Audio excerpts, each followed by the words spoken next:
अचल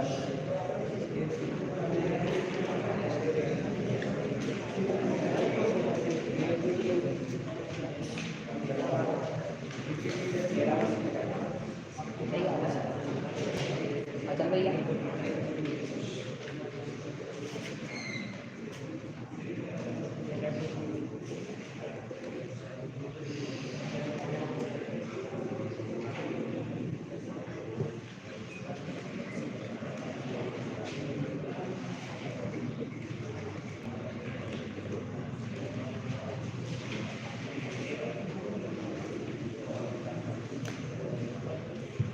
नमो हरिहंताणं नमो सिद्धाणं नमो वायुव्यां नमो वज्रायां नमो लोहे संवत्सराय मंगलं भगवान् वीरो मंगलं गौतमोदरी मंगलं कुंदकुंडाय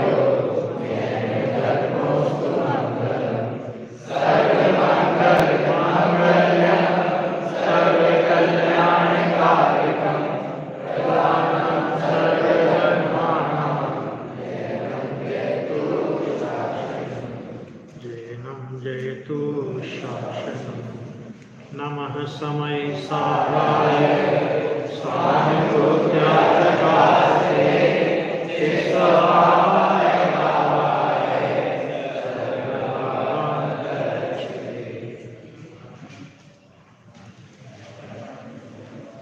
कल की श्रृंखला को आगे बढ़ाते हैं अपन।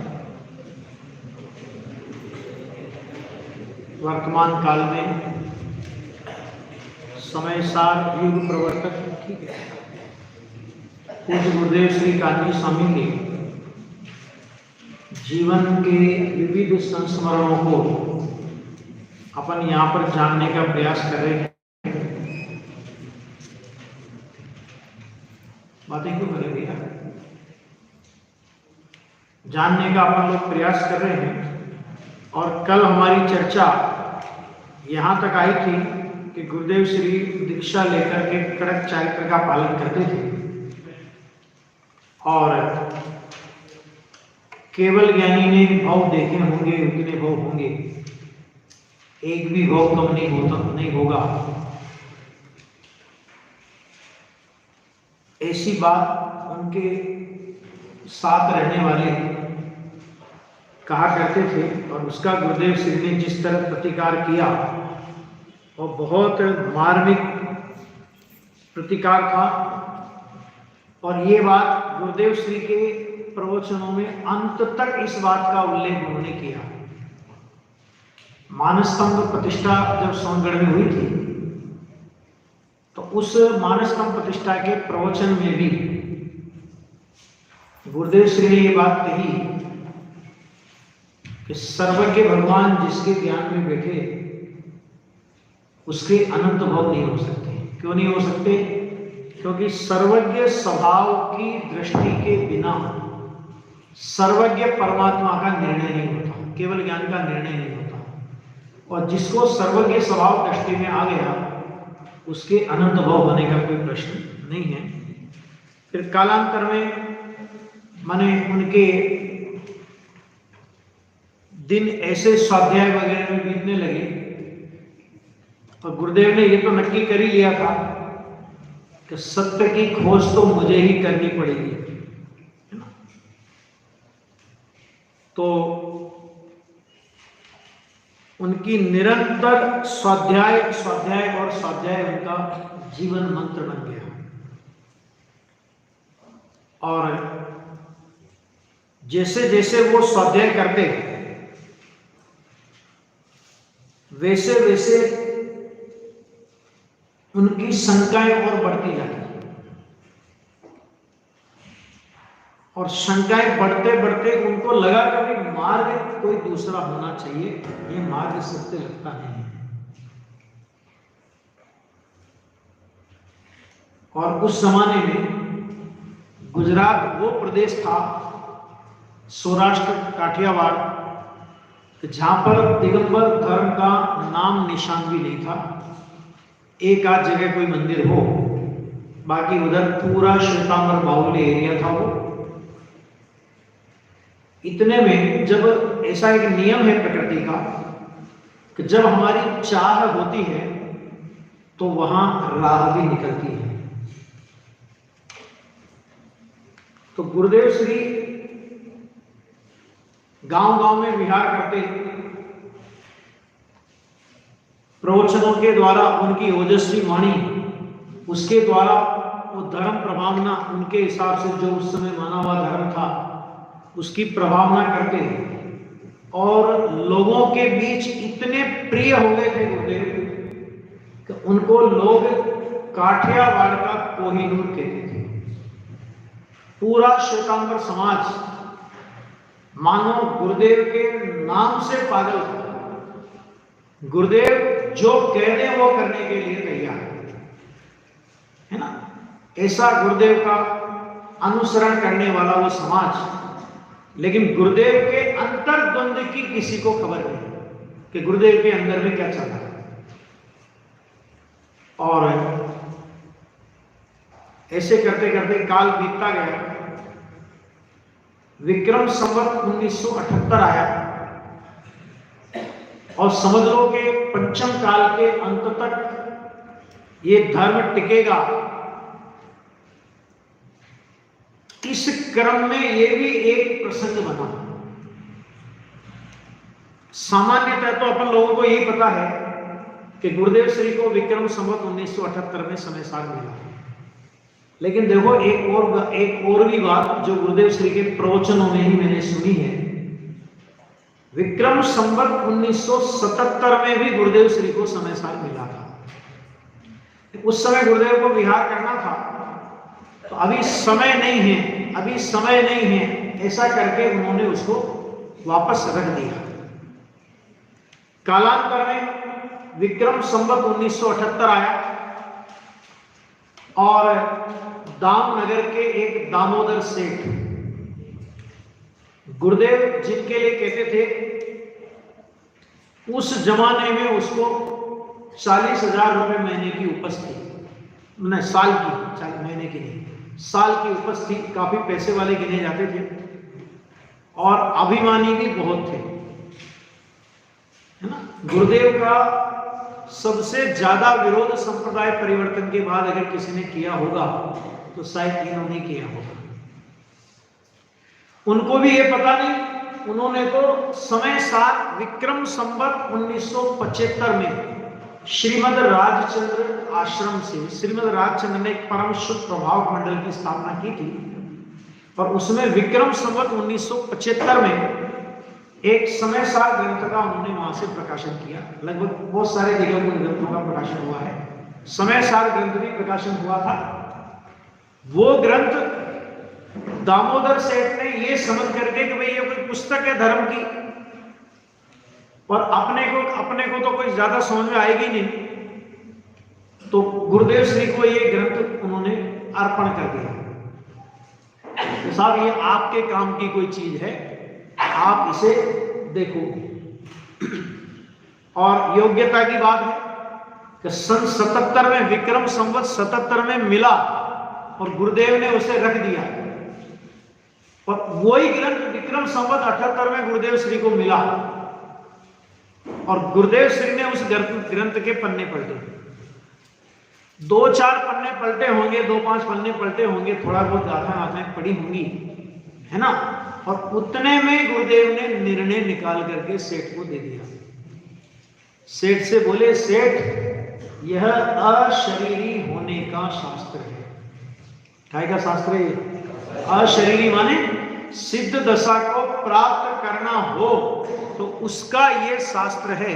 ये रिजल्ट गुरुदेव ने 2-5 पन्ने पलट करके सेठ को निकाल करके दे दिया। ये रिजल्ट मेरा इसमें एक कहना है कि देखो, गुरुदेव श्री ने श्वेतांबरों के 45 आगम, उनमें से स्थानक वासियों को मान्य 32 आगम, इनका कितने लंबे काल तक स्वाध्याय किया। विक्रम संवत 1970 में दीक्षा ली थी और 78 यानी लगभग 8 साल तक उनके ग्रंथों का स्वाध्याय किया। उसके पहले दुकान पर भी वो ग्रंथ पढ़ते थे, लेकिन किसी ग्रंथ के प्रति उनके ये उद्गार नहीं निकले कि इसमें सम्यक दर्शन होने की बात है ना। और समय सार मिला और अभी पूरा पढ़ा भी नहीं, 2-5 पन्ने पलटे और रिजल्ट निकाल करके दे दिया कि सेठ ये तो अशरीरी होने का शास्त्र है। समझ में आ गया। और जब समय सार मिल गया तो गुरुदेव की जीवनचर्या में आमूल चूल परिवर्तन आ गया। अभी संप्रदाय परिवर्तन नहीं हुआ, दिनचर्या के परिवर्तन की बात करता हूं। क्या परिवर्तन आ गया कि गुरुदेव आहार ले, अपना प्रवचन करें, आहार ले और ग्रंथ को लेकर के जंगल में चले जाएं, क्योंकि गुरुदेव तो प्रसिद्ध थे ना बहुत, तो वहां तो उनको कोई बैठने नहीं दे शांति से, कोई आता जाता रहे। और जंगल में भी किस जगह जाकर के कि जहां पर लोग ये रेत वगैरह निकालते हैं ना, मिट्टी निकालते हैं, रेत निकालते हैं, तो वहां बड़े बड़े गड्ढे बन जाते हैं, उन गड्ढों में चले जाएं गुरुदेव, और गड्ढों में जाकर के समय सार का गहरा स्वाध्याय गुरुदेव ने प्रारंभ कर दिया। और जब उनका स्वाध्याय बढ़ता गया, पूर्व भव के संस्कार थे और वर्तमान में समय सार का निमित्त था, इतना गहरा उनका स्वाध्याय, उनका मंथन, चिंतन, मनन चलता रहा और गुरुदेव को अंदर में ये नक्की हो गया कि सत्य पंथ निर्ग्रंथ दिगंबर धर्म ही है। ठीक है। उसके बाद गुरुदेव श्री को उसी साल और ग्रंथ भी दिगंबर ग्रंथ, फिर तो दिगंबर ग्रंथों का मिलने का समझ लो सिलसिला प्रारंभ हो गया और अनेकों ग्रंथ दिगंबर ग्रंथ मिलते, गुरुदेव को मिलते भी रहे और गुरुदेव भी बुद्धिपूर्वक ऐसी जगह जाते कि जहां पर बड़ी लाइब्रेरी हो, तो वहां पर वो दिगंबर ग्रंथ उनको खोजते भी और उनको मिलते तो उनको आद्य मंत्र पढ़ते। अब जब समय सार उनको मिला और समय सार का गहरा स्वाध्याय किया तो उनके प्रवचनों की धारा में भी परिवर्तन आ गया। और परिवर्तन क्या आ गया कि अभी तक जो प्रवचन अध्यात्म की चर्चा वार्ता से शून्य होते थे, मतलब जिनमें अध्यात्म की गहरी चर्चा या अध्यात्म की बात विशेष नहीं आती थी, अब गुरुदेव श्री के प्रवचनों में सम्यक दर्शन के ऊपर बहुत जोर आने लगा। सम्यक दर्शन प्राप्त किए बिना इस जीव ने अनंत बार मुनिव्रत धारण किया, केवली भगवान के समो शरण में गया, लेकिन कोरा का कोरा रह गया। और वो सज्जाई माला के 2 छंदों को याद करते थे, केवली आगल रह गयो कोरो और द्रव्य संयम से ग्रेवक पायो फिर पीछे पट। इस तरह उनका मैंने ये सब समझ लो दृष्टिकोण जो था ना पूरा तात्विक हो गया और उसमें सम्यक दर्शन और आत्मा की महिमा की बात विशेष आने लगी। जो बात अन्य कोई नहीं करते थे वो बात गुरुदेव श्री के प्रवचन में आने लगी और लोग बहुत प्रभावित। गुरुदेव से तो नाम से, गुरुदेव के तो नाम पर ही लोग समझ लीजिए सर्व समर्पण करने को तैयार। तो गुरुदेव जो बोले वो ठीक। तो पहले तो गुरुदेव क्या करते थे कि तत्व की बात करते थे और बाद में तो उन्होंने सभा में श्वेतांबर संप्रदाय की सभा में समय सार दिगंबर ग्रंथ का प्रवचन प्रारंभ कर दिया। ये 78 की घटना है। अंतर मंथन चलता रहा। गुरुदेव को लगा कि भाई अब इस संप्रदाय में तो रहना नहीं है। क्यों नहीं रहना? क्योंकि अंदर में मुझे लगता है कि यह मार्ग सच्चा नहीं है। दिगंबर मार्ग कुंद आचार्य देव ने प्रतिपादित किया हुआ मार्ग वही परम सत्य मार्ग है और बाहर में मेरा वेश साधु का है। तो जो सत्य बात है उस सत्य बात को कहने में थोड़ा हिचकना पड़ता है। तो गुरुदेव को वो प्रतिबंध बर्दाश्त नहीं हुआ और गुरुदेव ने अपने बड़े भाई खुशहाल भाई, जो गुरुदेव के बड़े भाई थे, गुरुदेव से बड़े थे, गुरुदेव 4 भाई थे कुल मिला के, सबसे बड़े थे दीपचंद भाई उसके बाद थे खुशहाल भाई, उसके बाद थे गुरुदेव और उसके बाद थे मगन भाई। ठीक है, तो और दो गुरुदेव की बहनें थी, हीरा बहन और कस्तूरी बहन, ऐसा कुछ नाम है उनका। तो दो बहनें थी और ये 4 भाई थे। तो दीपचंद भाई का तो देहांत हो गया था और गुरुदेव का सबसे छोटा भाई मगन भाई, उनकी भी शादी हुई और थोड़े ही टाइम में उनका भी देहावसान हो गया। मैंने गुरुदेव के जीवन में ऐसे वैराग्य के प्रसंग इतने बनते गए कि उनके रोम रोम में वैराग्य छाया रहता था। खुशहाल भाई को हमने बुलाया क्योंकि खुशहाल भाई ने उनकी दीक्षा में बहुत विशेष उल्लास से भाग लिया था, जैसा मैंने कल आपको बताया। और खुशहाल भाई से बोले, भाई गुजराती में बोलता हूं, आ मार्ग साचो नहीं, हूं एमा रहवानो नहीं। ये मार्ग सच्चा नहीं है और मैं इसमें रहने वाला नहीं हूं। अपने हृदय की बात उन्होंने खुशहाल भाई को बताई। तो खुशहाल भाई ने एक बहुत बढ़िया बात कही। उन्होंने कहा कि भाई अगर ये मार्ग सच्चा नहीं है तो अपने को इसमें नहीं रहना, लेकिन आपकी प्रतिष्ठा बहुत है। पूरा सौराष्ट्र क्या पूरा श्वेतांबर संघ आपके पीछे पागल है। आपको कोहिनूर का हीरा बोलता है, सौराष्ट्र का कोहिनूर बोलता है। तो जो भी आप करो धीरे धीरे करना, लोगों को कसाई नहीं भड़के, ऐसा करना। ठीक है, अब गुरुदेव ने नक्की तो कर लिया परिवर्तन करना, तो उन्होंने कहा कि कहां परिवर्तन करें। तो जहां जहां गुरुदेव की परम भक्त मंडली थी, सुनना, संप्रदायवाद का जहर कितना कठोर होता है ना। कि जहां जहां गुरुदेव को भरोसा था कि यहां तो सब मेरे मानने वाले हैं, है ना, और अगर मैं यहां परिवर्तन करूंगा तो किसी को कोई आपत्ति नहीं होगी।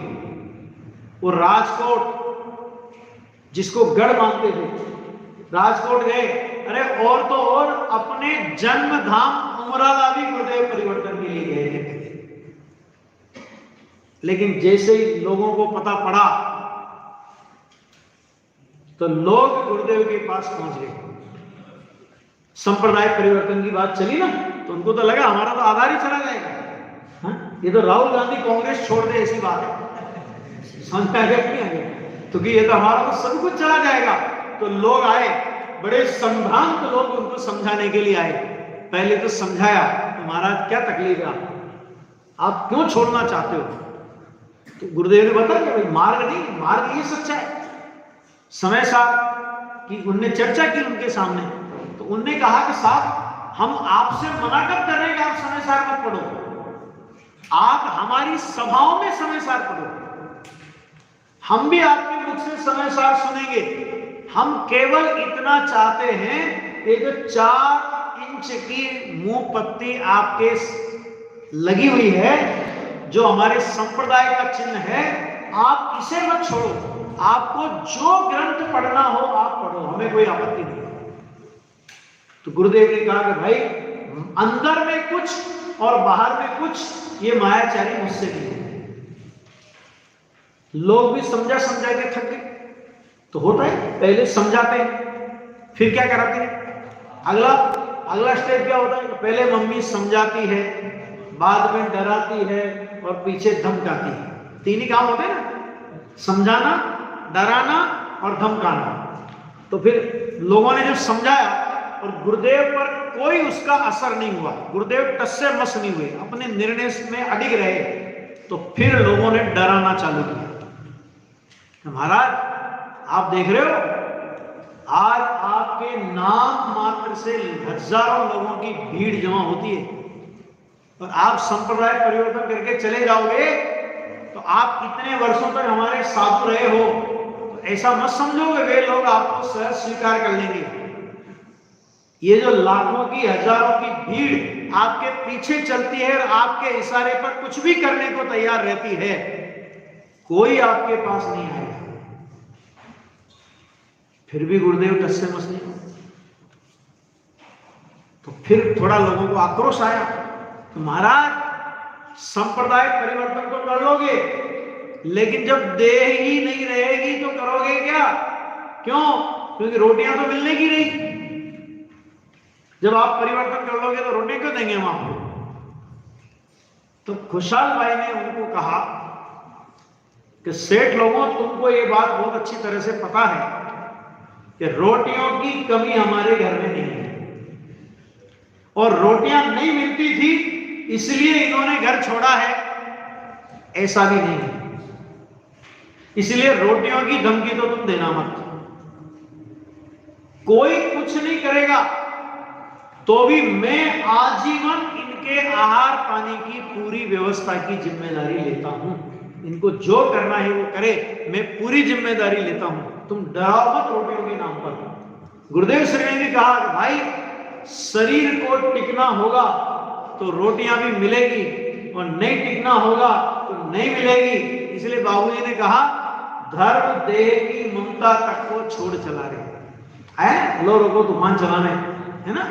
तो वो मना इस तरह जब डरा लिया, धमका लिया, सब कुछ कर लिया, गुरुदेव कस्से बस नहीं हुए। तो अभी गुरुदेव ने कहा आप परिवर्तन ऐसी जगह करना, क्योंकि उन्होंने देख लिया कि जहां भगत लोग हैं, जब संप्रदाय का मामला आता है तो सब लोग मेरे साथ नहीं संप्रदाय के साथ हो जाते हैं। तो गुरुदेव ने यह नक्की किया, अब मुझे ऐसी जगह जाकर के परिवर्तन करना है जहां पर जैन समाज का कोई घर नहीं। कितनी कठोर प्रतिज्ञा थी, सोचो आप। जिससे मेरे निमित्त से किसी को कसाय पैदा नहीं हो। और ऐसे खोज करते करते एक ब्राह्मण परिवार था सोनगढ़ का, उसने, वो भी गुरुदेव से प्रभावित था, उसने कहा साहब आप हमारे गांव में चलिए, हमारा एक मकान है, स्टार ऑफ इंडिया में बाद में आए हैं, हमारा मकान है, आप वहां रहिए और आपको जो करना है करिए, हम आपकी पूरी सेवा करेंगे। गुरुदेव श्री सोनगढ़ आ गए। सोनगढ़ आ गए तो सोनगढ़, आज तो अपने को सोनगढ़ बंबई का छोटा बच्चा दिखता है, समझ में आ गया कि नहीं आ गया? उस जमाने में सोनगढ़ ऐसा नहीं था, छोटा सा गांव था ये। गुरुदेव ने कहा कि ये जगह बहुत बढ़िया है। इतने में एक हीराभाई गावानी करके एक परिवार है, तो उन्होंने कहा कि साहब बस्ती के बाहर हमारा एक मकान खाली पड़ा है। वो उनको राजा से कुछ मिला था इनाम में, जो भी कुछ हुआ होगा, तो वो हमारा एक मकान खाली पड़ा है और बस्ती के बाहर है, तो आपको किसी तरह का कोई डिस्टरबेंस नहीं होगा, और हम आपकी पूरी सुरक्षा वगैरह की जिम्मेदारी लेते हैं। फिर गुरुदेव को सुरक्षा की चिंता तो थी नहीं। गुरुदेव उस मकान को देखने में गए और गुरुदेव को वो मकान बहुत पसंद आया। उस समय जर्जरित अवस्था में था, लेकिन गुरुदेव कहे अच्छा है, शांति से यहाँ। गुरुदेव ने स्वीकृति दे दी। उस समय गुरुदेव के साथ 3-4 लोग थे। उसके पहले बहन श्री बहन भी, जब गुरुदेव श्री स्थानकवासी संप्रदाय में थे, तो उस समय एक प्रसंग बना था कि अपने पंडित हिम्मत भाई, उस समय वो टीचर थे, और उनके बड़े भाई वज्जू भाई वो इंजीनियर थे, और बहन श्री का पालन पोषण कराची में हुआ था, लेकिन धर्म का वातावरण नहीं मिलने से वो हिम्मत करके कराची से इंडिया वापस आ गए। अभी तो पाकिस्तान में चला गया कराची। तो उनको कहा किसी ने कि साहब एक ऐसे महाराज आए हैं जो सम्यक दर्शन के ऊपर बहुत भार देते हैं, और उनकी बात अन्य साधुओं से अलग होती है। बहन श्री की उम्र उस समय 15 साल थी। तो बहन श्री ने कहा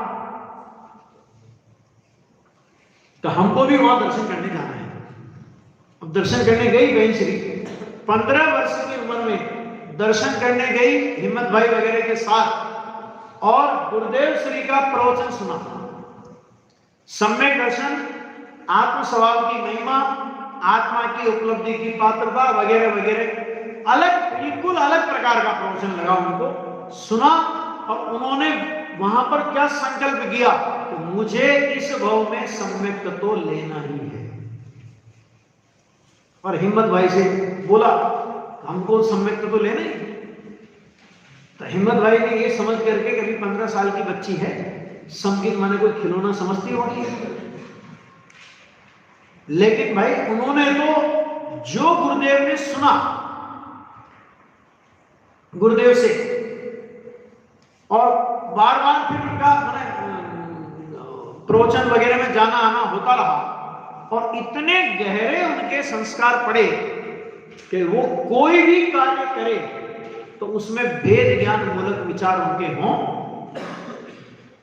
और अंत तो फिर उसके बाद शांता बहन का भी मिलना उनका हुआ आपस में, और वो बहुत सारी कहानी है।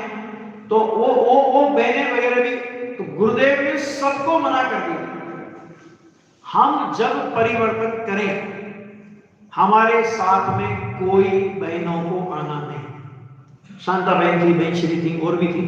तो इन लोगों ने भी गुरुदेव के परिवर्तन के स्थान के लिए बहुत माने जी तोड़ मेहनत की थी, समझ लो। सोनगढ़ के लिए जी तोड़ मेहनत में बहनों का भी योगदान था। गुरुदेव ने सबको मना कर दिया, किसी को आना नहीं। क्यों नहीं आना? कि भाई अगर हम संप्रदाय परिवर्तन कर रहे हैं और मान लीजिए समाज ने कुछ उपद्रव कर दिया आकर के, तो उनके साथ में जो 3-4 उनके शिष्य लोग थे, उनके साथ में रहते थे, जीवनलाल जी महाराज वगैरह वे थे। तो ये गुरुदेव श्री महावीर जयंती विक्रम संवत 1991, कौन सा दिन था? महावीर जयंती, चैत्र शुक्ला त्रयोदशी, भगवान महावीर की जयंती का दिन था। दिगंबर धर्म जैसा कि मैंने कहा वहां पर था ही नहीं, तो दिगंबर प्रतिमा होने का तो सवाल ही नहीं। तो भावनगर से एक दिगंबर जिन प्रतिमा, जो भगवान पार्श्वनाथ की प्रतिमा है, और पौंदूर के अपने बाहुबली के पास विराजमान है, गोमटेश बाहुबली के पास, उस प्रतिमा का एक चित्रपट लाया गया, क्योंकि और कोई साधन हुआ था नहीं। ठीक है।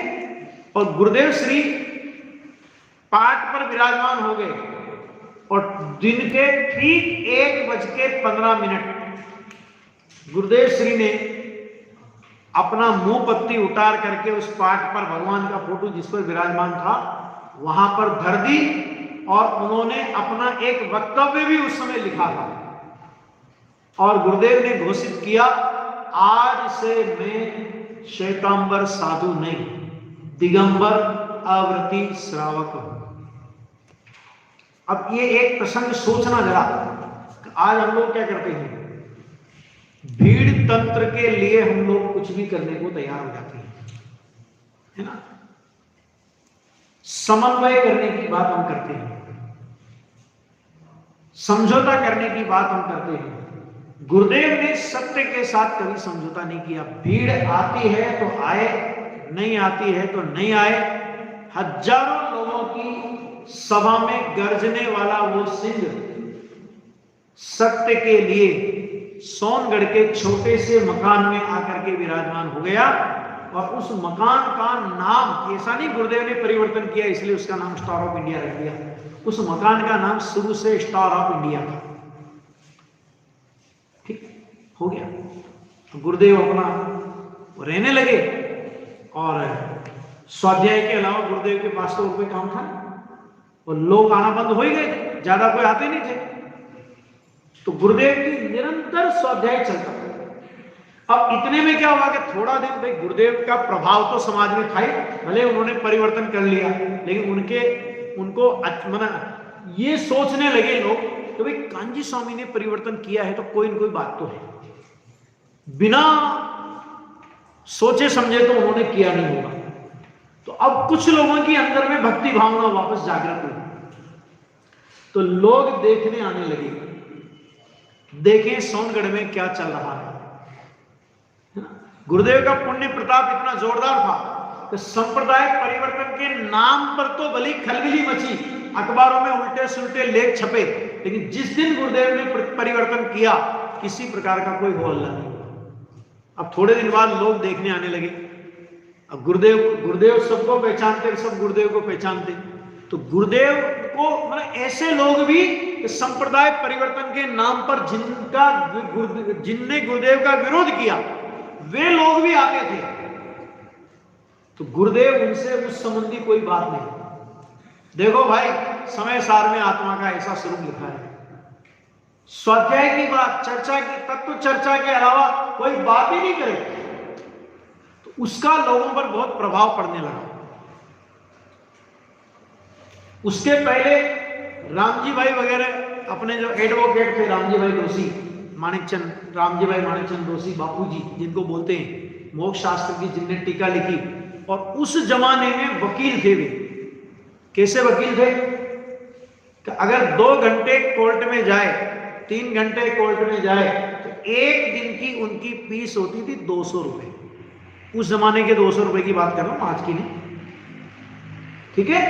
और उनके लिए बोलते थे कि ये ऐसे एडवोकेट हैं कि अंग्रेज जज को दिन में तारे दिखा दें। और राजनीतिक संबंध भी उनके बहुत तगड़े थे। तत्कालीन कांग्रेस प्रमुख डेवर भाई थे दिल्ली में, उस समय की कांग्रेस के काफी, तो वो उनके मित्र थे।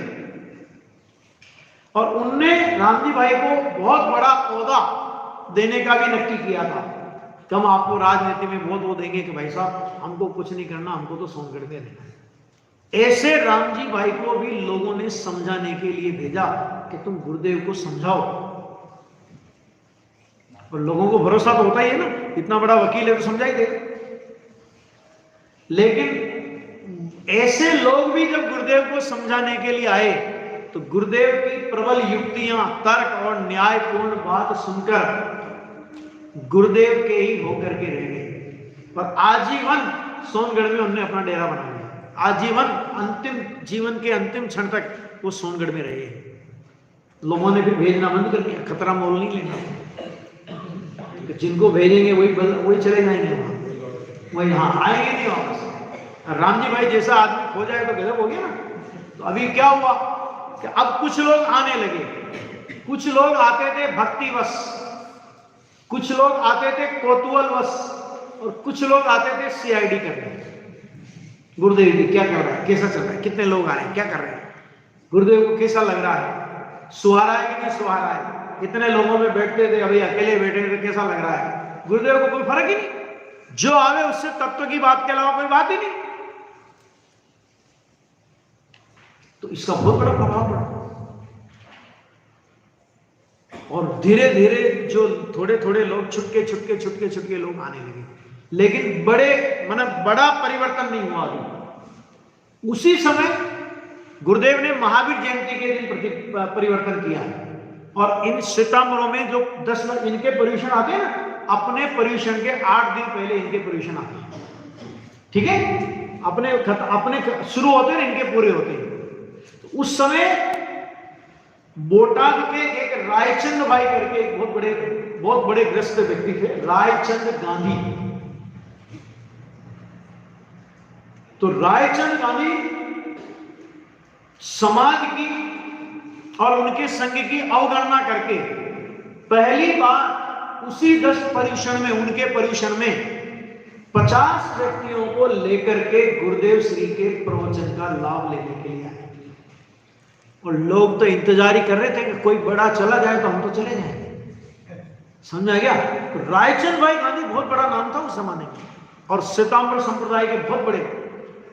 तो वो आ गए, तो 50 आदमी आए, और जब उन्होंने गुरुदेव का प्रवचन सुना, सब नतमस्तक, परिवर्तन। और फिर वो परिवर्तन की आंधी इतनी तीव्र गति से फैली कि रायचंद भाई गांधी के आने के बाद गुजराती स्थानकवासी संप्रदाय, मंदिर मार्गी, श्वेतांबर लोगों का गुरुदेव के पास आना फिर से चालू हो गया। और बीच में जो ब्रेकअप हो गया था वो वापस जुड़ गया।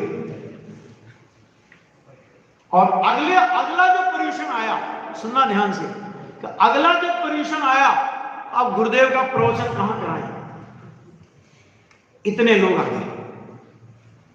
तो वहां पर एक गुरुकुल है, गुरुकुल स्कूल है, उस गुरुकुल स्कूल को लिया गया और गुरुदेव के प्रवचन का प्रोग्राम वहां पर रखा गया।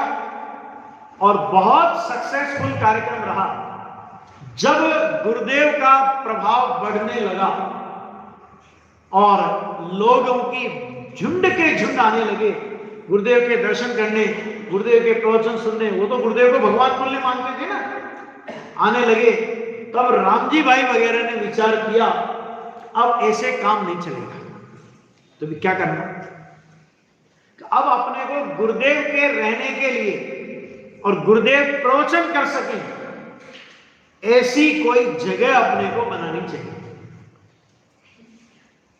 और आज जो आप सोनगढ़ का संकुल देखते हैं, उस जमाने में वो जगह जहां पर भैंसे बैठा करते थे, गुरुदेव बोलते हैं प्रवचन में, आए तो पाड़ा बेचता हता, यहां तो पाड़े बैठते थे, भैंसे बैठते थे वहां।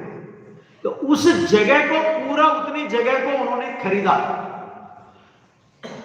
और खरीद करके ये नक्की हुआ कि एक स्वाध्याय भवन का अपने को निर्माण कराना है, और उसमें 2 कमरे इधर 2 कमरे इधर, ऐसे कमरे अपने को बनाने हैं। एक में गुरुदेव ठहरे, एक में उनके साथ सब जो भी था वो सारा उस समय का वो नक्की हुआ।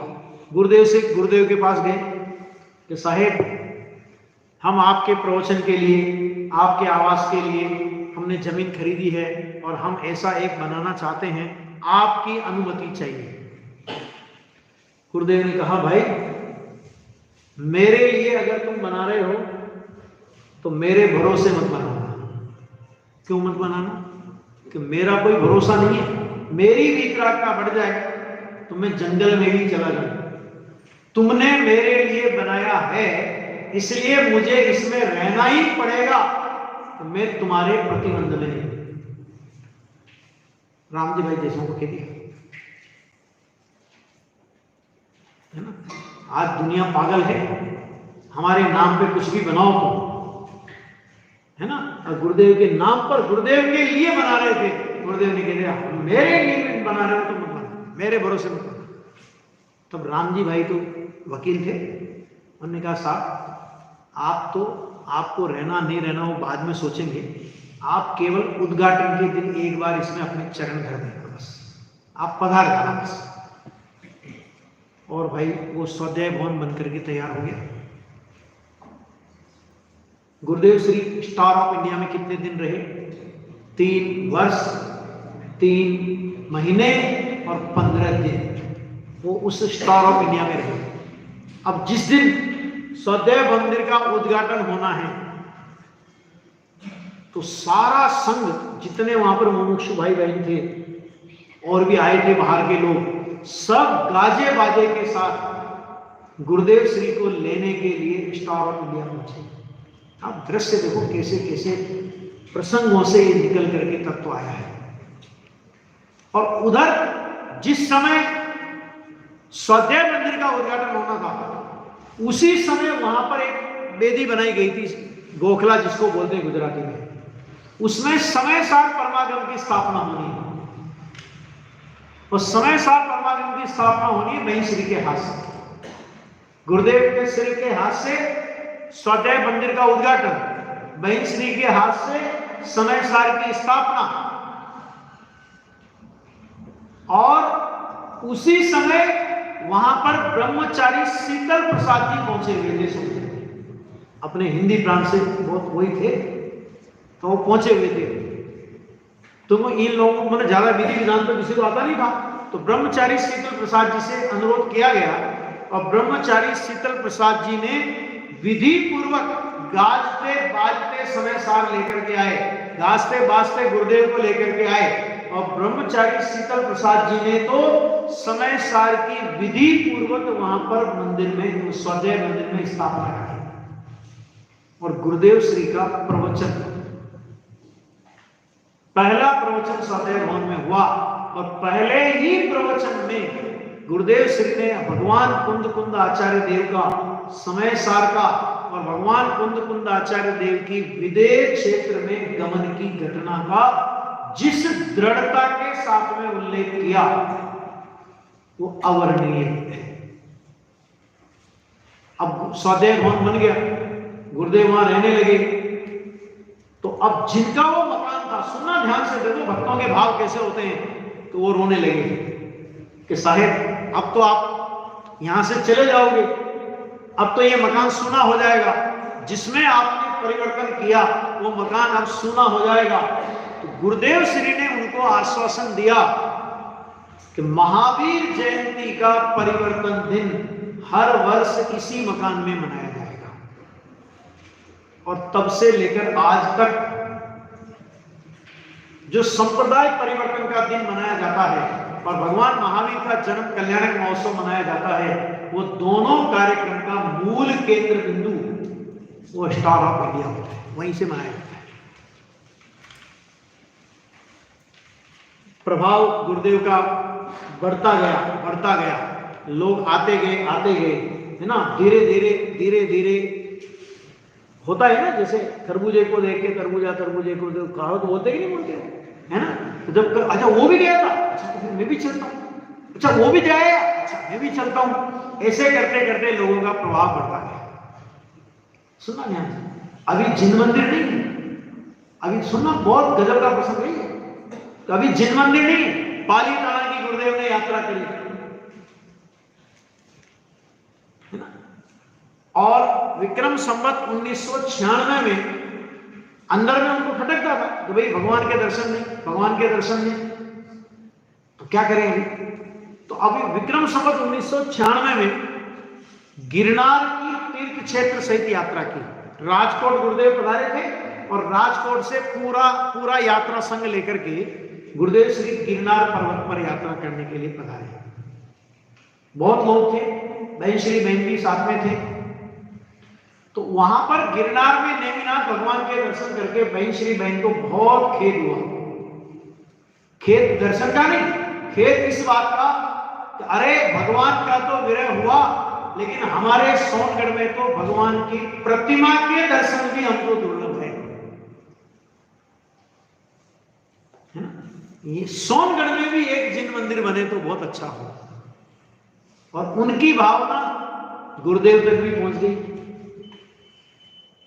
नानालाल भाई जसाणी को वही श्री ने राजकोट में कह दिया था कि नानालाल भाई अपने सोनगढ़ में एक मंदिर बनना चाहिए। गुरुदेव तो बोलते नहीं थे मंदिर बनाओ या स्वदेव मंदिर बनाओ या शास्त्र छपाओ, गुरुदेव कभी किसी से कुछ नहीं बोलते थे। बनाओ, उनसे अनुमति लेने जाओ तो कहते थे बहुत सारू काम से, लेकिन आगे हो गए कभी किसी से कुछ नहीं बोलते। तो नानालाल भाई जसाणी को उन्होंने बोल दिया था भाई श्री ने कि भाई अपने को ऐसा बनना चाहिए। नानालाल भाई जसाणी के दिमाग में बात आ गई कि बनना चाहिए। अब नानालाल भाई जसाणी गए गुरुदेव के पास कि साहब हमारा मन सोनगढ़ में एक जिन मंदिर बनाने का है, आप आज्ञा प्रदान करें। गुरुदेव ने आज्ञा दे दी। अब उस समय तक कोई ये नहीं जानता था कि 13 पंथ क्या है, 20 पंथ क्या है, कैसी क्या, कुछ भी ज्यादा पता नहीं था। समय सार का परिवर्तन, तो उस साइड में धर्म था ही नहीं, तो ज्यादा विधि विधान कुछ पता नहीं था। अब सुनना ध्यान से, मंदिर का शिलान्यास महोत्सव होना। अभी जो आप मंदिर देखते हो ना सिमंदर स्वामी का, कि ये मंदिर तो एक बार टूट करके फिर बड़ा बना है, जीर्णोद्धार होके। पहले ये इतना बड़ा मंदिर नहीं था, छोटा मंदिर था।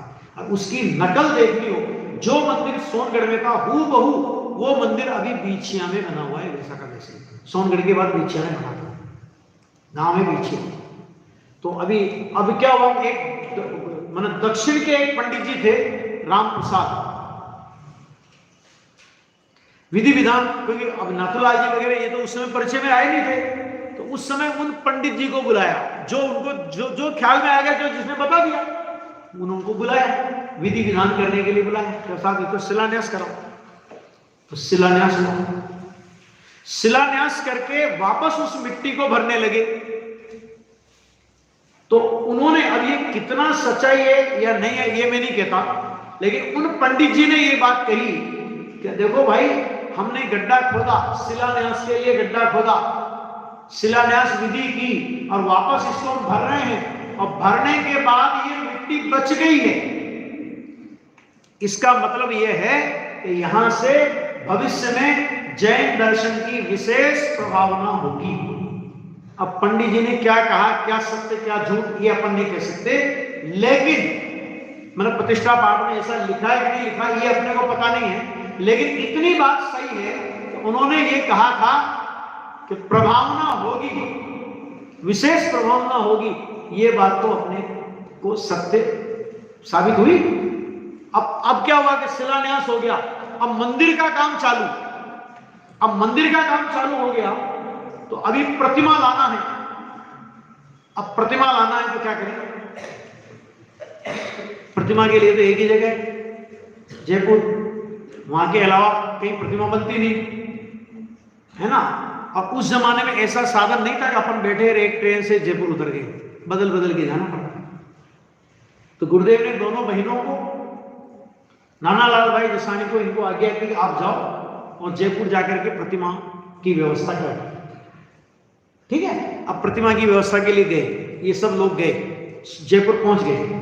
और जिनके यहां किसी मूर्तिकार के यहां पर ये पहुंचे, तो ये जो अभी सोनगढ़ के अंदर जो 3 प्रतिमाएं विराजमान हैं, जो अपन देखते हैं वेदी में, मूल जो सिमंदर भगवान के जिनालय में, ये 3 प्रतिमाएं उस कारीगर के यहां बनी हुई थी, लेकिन किसी दूसरे के ऑर्डर से बनी हुई थी।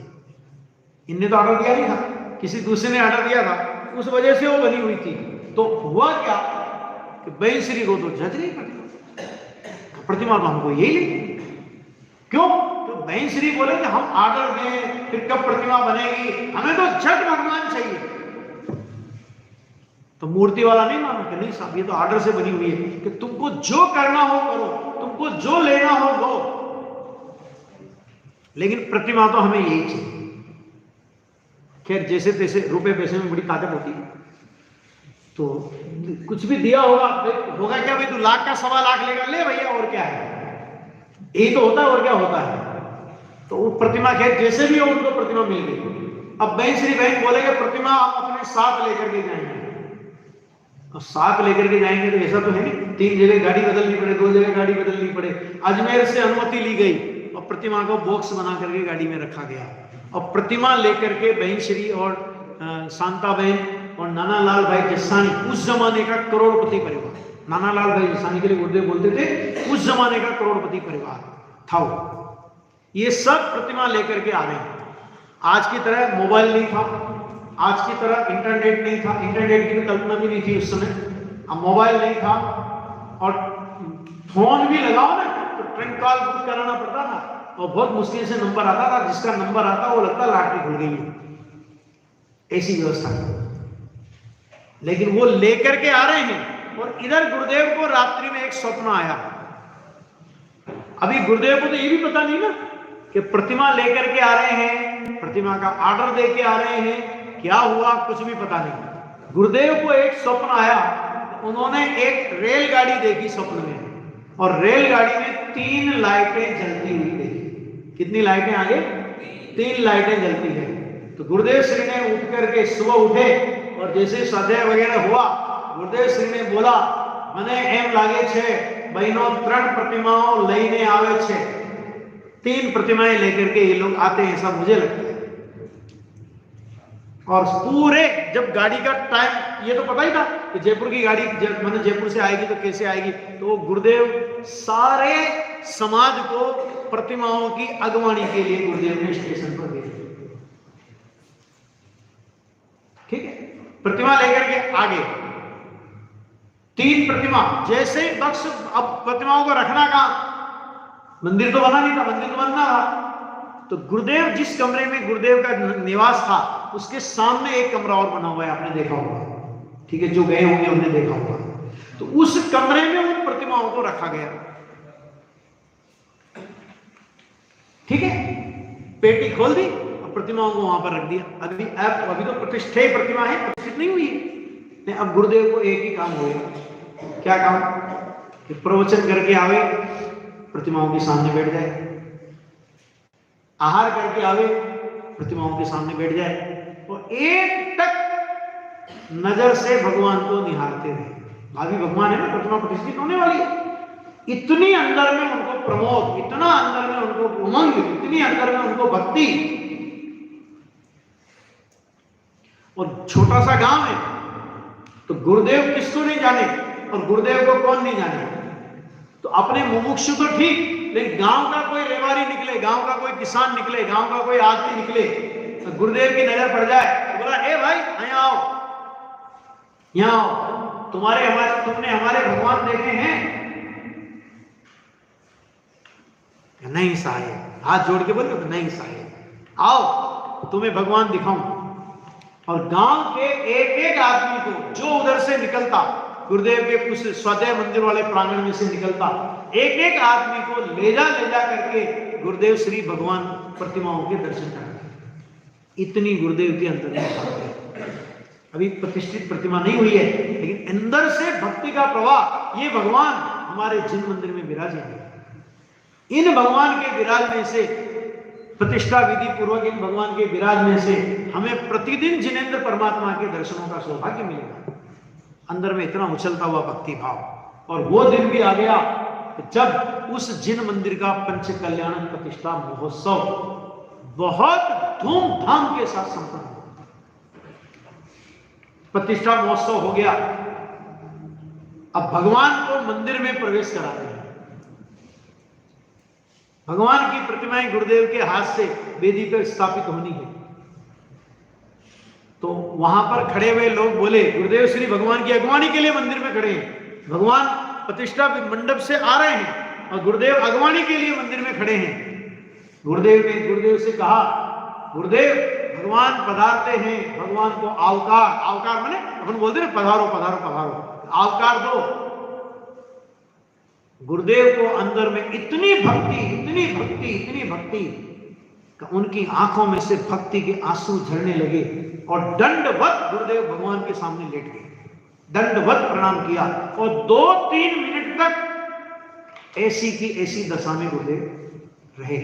जो लोग बताते हैं कि उस समय जितने लोग वहां पर थे और जो लोग इस दृश्य को देख रहे थे, हर आदमी की आंखों में हर्ष के आंसू थे। गुरुदेव ने फिर भगवान को पधारो भगवान पधारो ऐसा करके उनको आवकार दिया और वो भगवान की प्रतिमाएं जिन मंदिर के अंदर प्रतिष्ठित, मतलब विराजमान हो गई। विराजमान हो गई तो अब एक क्रम और चालू हो गया। वो क्रम क्या था कि प्रतिदिन स्वाध्याय चलता था। पहले स्वाध्याय एक टाइम चलता था। खुशहाल भाई की डेथ होने के बाद, खुशहाल भाई का देहावसान होने के बाद 2 टाइम प्रवचन चलने लगा, एक टाइम चर्चा। और जिन मंदिर बनने के बाद शाम के मतलब दोपहर के प्रवचन के बाद प्रतिदिन जिनेंद्र भगवान की भक्ति होती थी। और गुरुदेव बहन श्री बहन उस भक्ति में अचूक विराजमान होते थे। कभी कभी गुरुदेव भाव विभोर होके भक्ति भी कराते थे। भगवान की प्रतिष्ठा हो गई, भगवान विराजमान हो गए, सब काम सानंद संपन्न हो गया। तो राजकोट वालों ने गुरुदेव से कहा कि साहेब भगवान विराजमान हो गए, आपकी भावना पूर्ण हो गई, अब तो आप धर्म प्रभावना के लिए विहार करो। और सबसे पहले हमारे राजकोट नगर का हम आपको आमंत्रण देते हैं, आप राजकोट पधारो और राजकोट पधार करके हमको धर्मामृत पान कराओ। गुरुदेव श्री का उत्तर था, अब हम 1 वर्ष कहीं नहीं जाएंगे। कितने वर्ष? 1 वर्ष हम कहीं नहीं जाएंगे। हमारे सोनगढ़ में भगवान आए हैं, 1 साल तक हम इनकी बहुत भक्ति करेंगे। और 1 साल तक गुरुदेव श्री ने अपने विहार के सारे कार्यक्रम स्थगित कर दिए। ये बात है विक्रम संवत 1997 की। समझ में आ रही बात? मैंने आप ये समझो कि जो गुरुदेव भक्ति के राग को बंध का कारण, देवशास गुरु भी परद्रव्य है, सिद्धांतों में जब इतना कठोर, इतना कड़क लगने वाला प्रतिपादन करे, और वही गुरुदेव जब भक्ति का प्रसंग हो तो ये कह दे 1 साल तक हम भगवान की भक्ति करेंगे, हमको कहीं नहीं जाना है ना। ये होता है साधक धर्मात्मा की अंतर्बाह्य दशा का सुमेर। अंदर में स्वद्रव्य शुद्धात्मा ही एकमात्र उपादेय है। शुद्धात्मा सिर्फ परिणति, शुद्ध भाव ही एकमात्र प्रकट करने योग्य है। ऐसा जानते मानते हुए भी जब तक पूर्ण वितरागता की प्राप्ति ना हो, तब तक जिन्हें पूर्ण वितरागता की प्राप्ति हो गई ऐसे देव शास्त्र गुरु के प्रति भक्ति का भाव न आवे, ऐसा 3 काल में नहीं होता। और भक्ति का भाव आता है, इसलिए वो भक्ति का भाव धर्म और धर्म का कारण है, या इसको करते करते धर्म हो जाएगा, कहते ये बात भी नहीं है। ये जो अंतर्बाह्य का सुमेल है, ये ज्ञानी धर्मात्माओं के जीवन में सहज होता है, और अज्ञानी नकल कर करके करने की कोशिश करता है, तो भी जैसा असली ज्ञानी को होता है वैसा उन अज्ञानियों को नहीं हो सकता। इस तरह सोनगढ़ में सिमंदर भगवान की जिन मंदिर की प्रतिष्ठा हो गई, और गुरुदेव श्री के धारावाही प्रवचन सोनगढ़ वालों को मिलने लगे। लोग दूर दूर से सोनगढ़ आने लगे, है ना। आगे आगे और उनका कैसा कैसा प्रभाव बढ़ता है, और आगे आगे भक्तों की भावना कैसी जगती है। और हिंदी प्रांत में गुरुदेव श्री के तत्व ज्ञान के प्रचार प्रसार का स्वर्णिम युग कब से प्रारंभ हुआ, जाने तो लगे थे, लेकिन स्वर्णिम युग की बात कर रहा हूं मैं, वो कब से प्रारंभ हुआ, तो वो सारी चर्चा अपन लोग कल की स्वाध्याय में करेंगे।